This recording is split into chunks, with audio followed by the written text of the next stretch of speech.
Welcome everyone to another episode of Reimagining Cyber. Rob here, joined by Stan. Stan, really looking forward to our discussion today.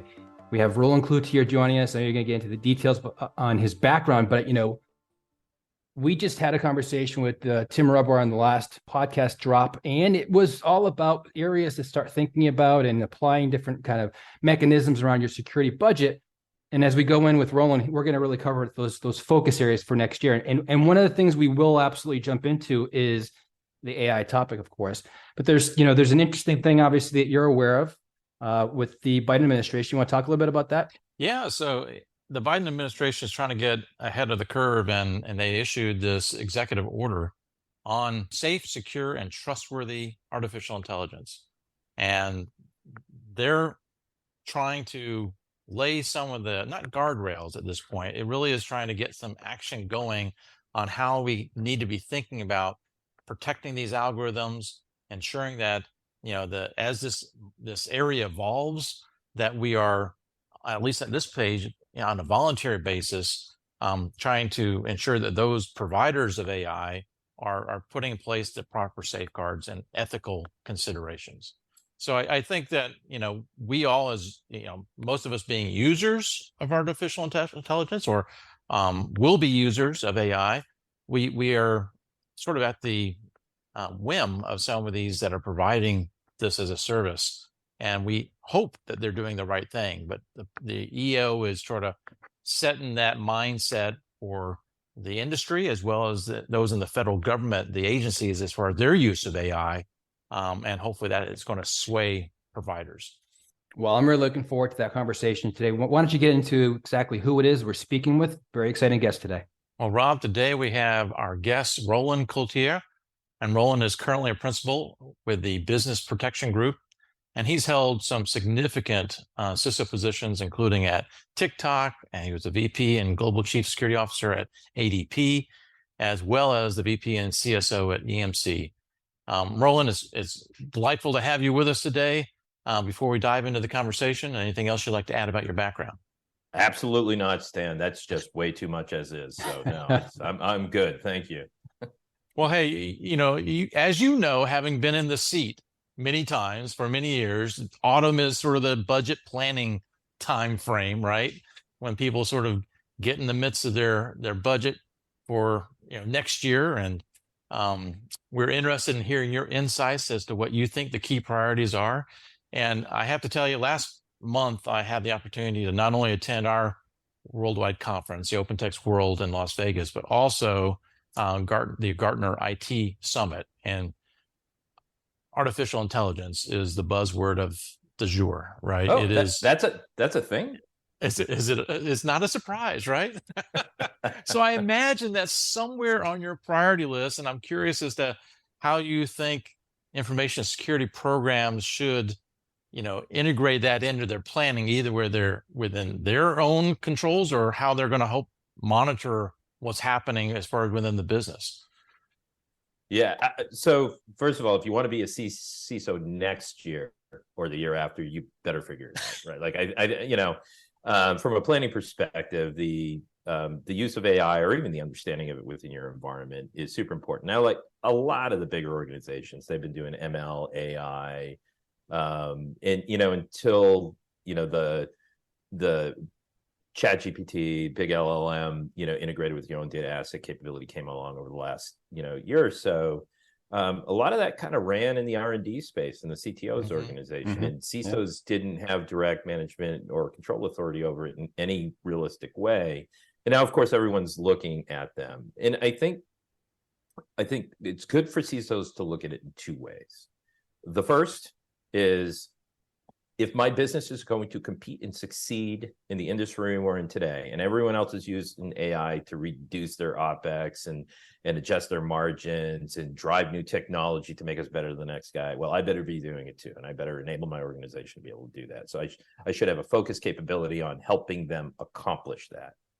The second is, my job is to defend a business and ensure the sustainability of the operations, the resiliency of the company itself, and and the security of all the things that I'm supposed to be securing. So I've got to do those things. And I don't think they're diametrically opposed. I think in our jobs, that's the problem with our job every day, right? I want to run to cloud. I want to use third, fourth, and fifth party ecosystem in order to reduce my cost on processing.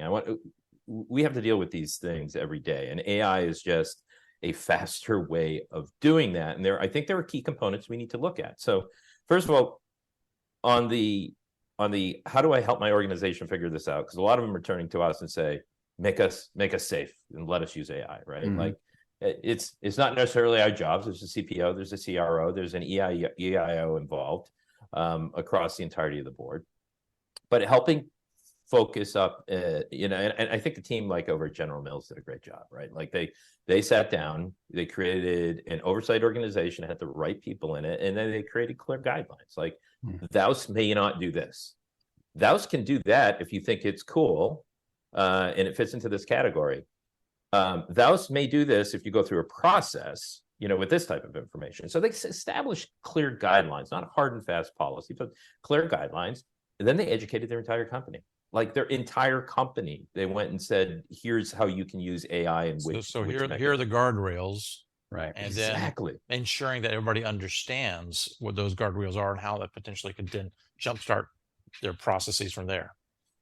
And if you don't understand it, call 1-800-HELP desk for AI, and we'll help you figure it out. And I mean, that's a great thing, right? Well, I think that was an important thing too, Roland, right? Is and that's one of the things that I've seen a lot of organizations at the very beginning of the year, because ChatGPT is what became it kind of consumerized at that point in time, right? The world was excited. They wanted to jump in and try to figure out different ways that they could kind of start learning this thing. And then, as you point out, you have to kind of hit the brakes a little bit. Put the guardrails in, as Stan mentioned, to say, hey, hold on, right? Especially for an organization that's, potentially having access to consumer information, customer data, like be careful what you're using this stuff PHI, for, right? financial information. Exactly. Sensitive data. Yeah. And by the way, it may not be regulated sensitive data, but it might be the IP of your organization that you lose patents on if that goes to market, right? Like there's real reasons, Rob, that we have to be thinking, how do we help them apply the brakes as a business and let the people think about it? And by the way, let them be accountable, right? And in some way, it's help them be accountable for themselves. And so I think that focus in getting that stood up, that education, that capability, and those processes to fast-pace people through the process when they need help is one way that CISOs can really help. And we're good at that. We're good at finding a problem area, getting them onto an on-ramp or an off-ramp as necessary, and creating the education and excitement around it. I think a lot of great CISOs I know do that super well. Yeah. And the other thing we do is protect infrastructure. And really, AI pipelines, guys, it's just infrastructure and software. It's CI/CD on crack for AI, and it's the infrastructure that goes along with it. Right? I mean, think about it. It's infrastructure, data, network, transmission, data storage, access, AAA in general. The 20% is the weird stuff like insertion defense and scorecard management on the compliance side. Model defense, right? That's the 20%. And by the way, there's 5 companies out there, 4 companies that are kind of doing that in the market today in any real way. And so people are getting wound up around what do I do for the 20%? Do you know where all your AI is? Do you know the infrastructure it's sitting on? Is it micro-segmented from the rest of the environment? Do you know what data is in that data infrastructure? Have you done data analysis, data defense on it? Do you know what is connecting and going out of those data stores?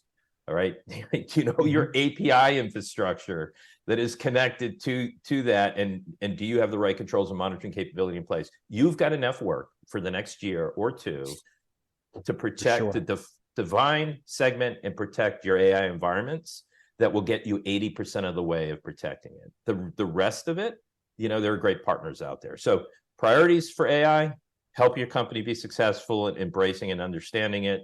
Second part of it's going to be go do our jobs on the infrastructure, data, and components that make up your AI environment. Great points. Excellent. Kind of calling out to take something that, isn't the easiest topic and try to kind of simplify it in your approach, right? So let's get a little bit more, because we knew AI was going to start things off, but let's get a little bit more into your perspective on the other things that are emerging, the other things that people really need to be considering as well as they're going into, again, kind of that budget season right now. So what's the plan for 2024? What are some of those emerging trends and technologies that you would kind of say, hey, you should really be focusing and thinking about this as well? Well, one of them, Roland, obviously, if you think about cloud security, right? I mean, that's something that everybody's been doing, migrating more, quickly to, but what's new in cloud security in that context for 2024? Cloud security, my favorite, the gift that keeps on giving. I think in many contexts, I think I call it something a little bit differently. Now I call it like cloud and cloud platform environmental defense, right? Like I gotta call it a sexy name because cloud just seems to have gone away. You sound like an analyst right now. You know that, right? Oh, don't say that, man. Don't insult, I guess. Come on. Listen, there's probably four things. One of them is going to be repetitive. I'll let you guess what it is in a minute. But there's four things I think about in this space. One is if you haven't finished implementing your cloud controls, go finish them, right? Like automate them. Automating the capabilities around those that we've put a bunch of controls in. There's a lot of great cloud defense platforms that have come to light, the Wiz's and the Aquas of the world, and, all the companies doing great things out there.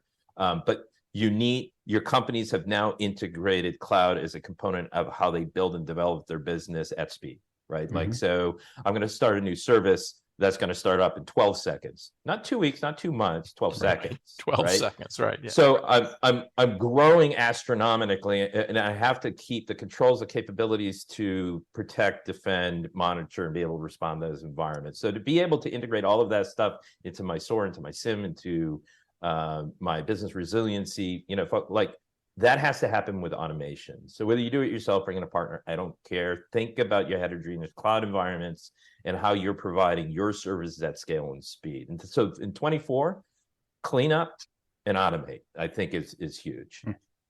The second area that no one's talking about, and I'm shocked because I'm sure now that you called me an analyst, I think next year the analysts will pick up on this, but microservice mesh environments, right? So one thing I learned, massive growth area for me technical when I was at TikTok and ByteDance, was the amount of microservices in the world. Like I think TikTok's like 4,500 microservices or something crazy like that. Wow. Like to create the app. And so you think about your business and you go, yeah, I heard them call it microservices, but isn't that just a container? No, it's not. It's like an entire environment. And so what was such a learning opportunity for me was these mesh environments that make up the control plane infrastructure for microservices. It's like a new shadow IT. It's how the microservices talk. It's how they move data. It's how they control, connect between APIs. And they don't necessarily have to go outside that service mesh to actually do things like authentication logging and all of the other stuff. Right. So all of a sudden you have this massive amount of compute infrastructure and data movement in this mesh environment. And you're saying, yeah, the data goes here to here, and we're monitoring it, but it actually goes between the microservices and the mesh, and you never see it. How do you defend against that? Figure that out in your environment. Focus on microservices, not just containers. Compliance and assurance automation, guys, we just got to get, and I'm sorry to all my best friends who are compliance people in our field, but we got to get rid of that. Like that CCM and CCA or continuing controls, assurance, and monitoring has to happen. And so a bunch of great startups in that area start thinking about how I go out, validate that my controls are in place and working and automated, that they're still doing the job and the efficacy is good. I collect the evidence and I put it in a place that someone can just populate a document with and go do my 12 compliance activities. Right. People shouldn't be doing that stuff anymore. Mm-hmm. And I think the last area in that space that is important to me is APIs. Like the API infrastructure, both in what we were talking about in AI and in this space, that should be insightful. People should be looking to see, what are my things connecting to? How are they authenticating? What services are they connecting internally and externally? What does my digital landscape look like through my API environment? How do I catalog them? When was the last time they were validated from a security vulnerability standpoint. Like, we forget about APIs because we think of it as code, but they're not. They're a thing. Yeah, I think And organizations are pretty much blind to their API exposure. yeah, And whether it be in the context of cloud AI or applications, it's one of those things where there's increasing awareness, like, oh crud, this is exploding as an attack surface, and we've got to get a handle on it. yeah. So in cloud, that's kind of my if you're going to focus on stuff in 24, finish your integration and automation, think about microservices, get out of the compliance game by automating the hell out of that, and then go figure out your APIs. Those are the four. That makes sense. So let's talk about identities next, because everyone's talking about identities, whether it's, hey, we're revisiting and trying to kind of get a handle on, our program and different elements of it, and how we're dealing with, the not non-human identities, right? IoT devices, these applications, APIs, microservices, they're all a form of identities, right? Coming in. What are you seeing in that area? What are your thoughts? And do you have a top 4, top 2, top 3, top 5? What do you got? I'm just freaking floored that I'm not 29 anymore, and You look at it's thanks, babe.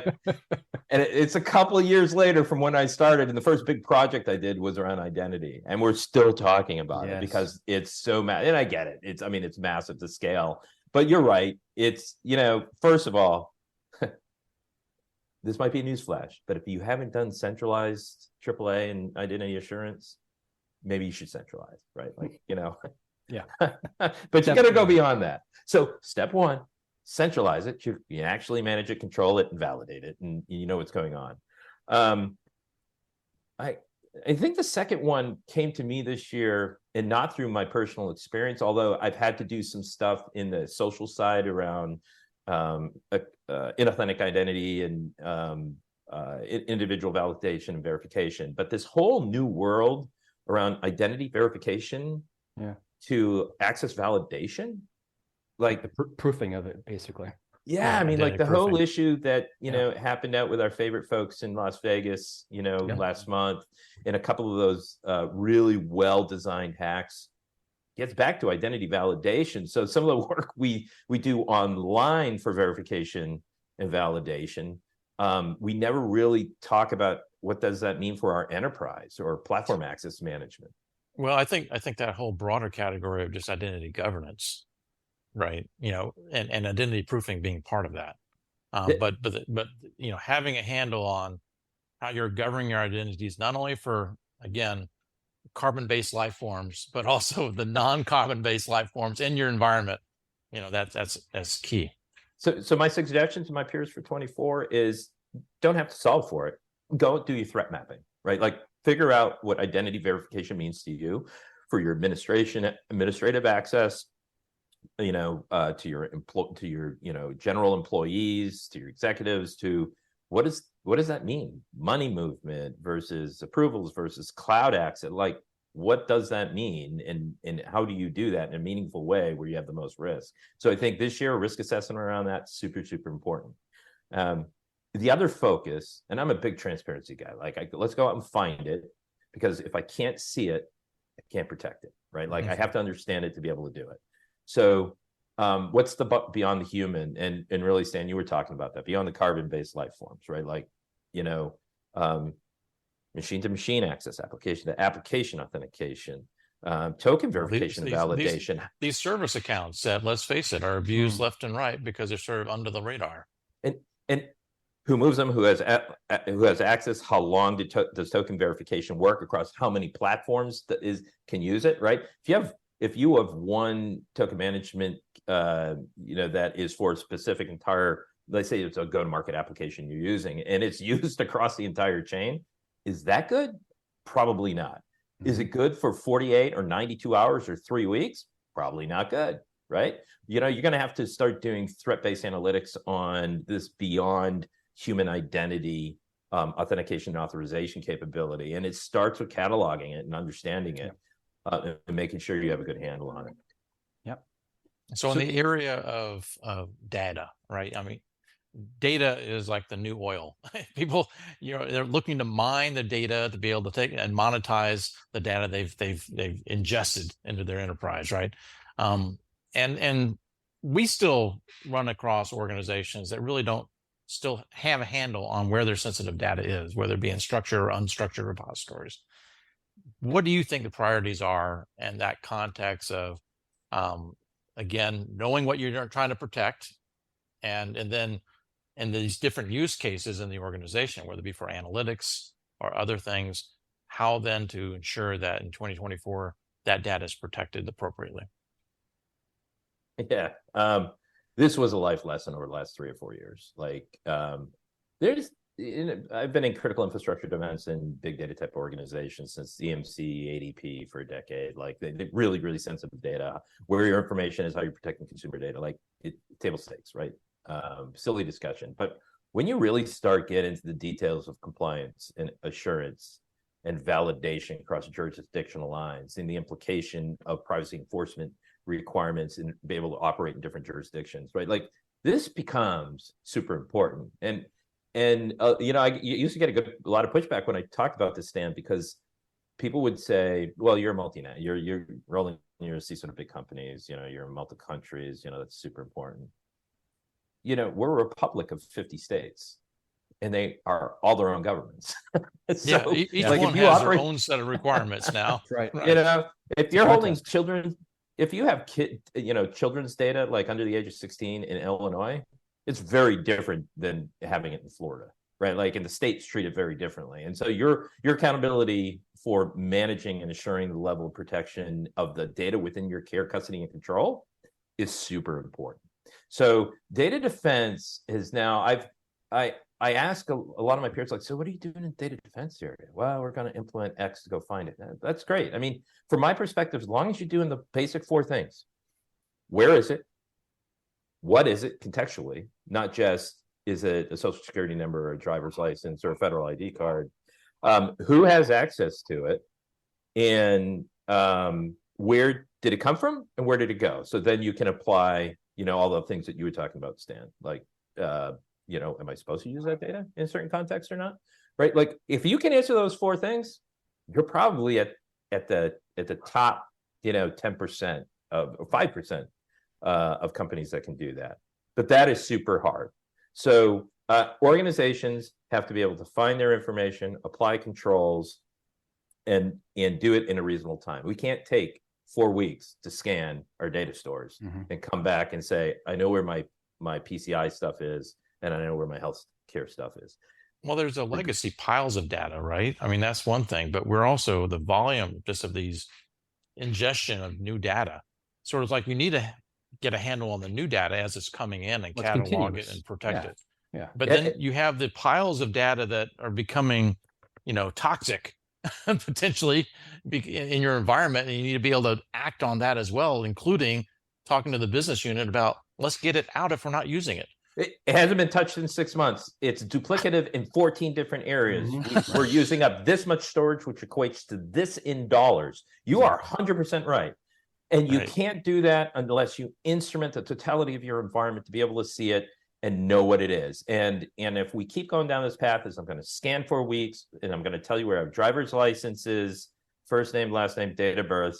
Like, contextually, that does not help your business. It helps compliance and compliance assurance on a few issues and areas, but it does not help manage your data defense issues. So I think focusing on 24 is, what is my multi-year roadmap to get to transparency, AAA, and I won't go down the kind of data legacy, data pathing stuff, because that's a little complex now. But for next year, getting a basic infrastructure, where is it, what is it, who has access to it, and where did it come from, where did it go? You're going to be well on your way. Good foundation to start on. Definitely.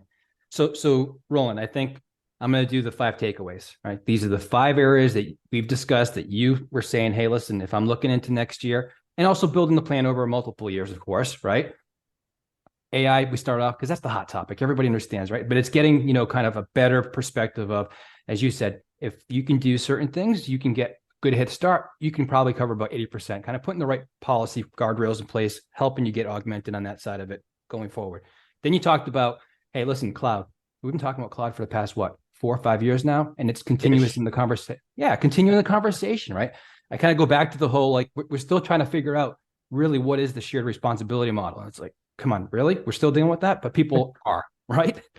The third you talked about is around APIs, but also the microservices mesh, as you described it, right? Again, a key area, I think, as you explained, your most previous role was an eye opener, if you will, right? With over 4,500 microservices, just, for one given application. Granted, a massive application, but still, like, people aren't really wrapping their heads around that currently, and they need to start thinking about that, as you stated. The identity piece, yes, back from your early days of last year when you were 29, it's still a conversation today, right? And everyone's trying to figure out, again, what's next? What are we doing? Identity proofing, identity governance, as we discussed, a lot of great topics in that front. And then the data, because ultimately, if you think about it, from the attacker perspective, what are they trying to ultimately get to? The data. So how do we actually have better understanding of what actually we have for sensitive, important data, whether it is something that's driven by privacy regulation, whether it is something that's our intellectual property, customer information, API, you name it. Like, we need to better understand what type of data is important for our business, our particular functions in our business, get visibility into it, have ongoing basis of being able to understand where it resides. And as you said, build that foundation to then up level and say, okay, now we want to take certain actions, how we protect it, and so on and so forth. So those are the 5 kind of over the top areas that you really called out as people should be paying attention to right now as they're planning for next year. Did I miss anything on that front? Stan, can I get an amen? Amen, brother. Amen. It's perfect. Listen, guys, at the end of the day, a third of our job is going to be around how we protect data. It's infrastructure, it's everything, but the requirements and the privacy enforcement, all that's falling to us. That's going to be around the data. You'll be great if you can go focus on that, and you'll be able to engage and deliver things like AI if you can control your data. And then the only last thing I would say, guys, is look at your people. These are all new skills. These are all new areas. Make sure you're making the appropriate adjustments to your job families. You're migrating their skills through training, and then you're looking at where you're getting your people from in the future. Important point. Very important point. Yeah. Thank you, Roland. Really appreciate your insights. Excellent conversation, Roland. Definitely. Thanks for the time, guys. It was awesome. Hello, producer Ben here, and before I ask you to share, follow and subscribe to the podcast, all of that stuff, I wanted to make you aware of a previous episode that touched on the subject of cyber budgets. It was episode 17, called Cybersecurity and the Modern CISO. It featured Param Eftekari, Executive Vice President at the Cyber Risk Alliance, and he talked about the evolving role of the Business Information Security Officer. I think that the reality is most likely we're just going to see more enterprise level companies take advantage of that, because it is something that I think we struggle with mid and certainly small size companies, even budgeting for a large security staff and funding what the security organization is asking for. So I think that a business information security officer is going to be critical. I think is valuable. I think as a full-time role, probably the bigger companies will do it. That was Param Eftekari, who featured on episode 17, called Cybersecurity and the Modern CISO. Now, as promised a few moments ago, it's time for me to ask you to share, follow and subscribe to the Reimagining Cyber podcast. So here goes. Please share, follow and subscribe to the Reimagining Cyber podcast. There, my work is done. Thanks for listening and goodbye.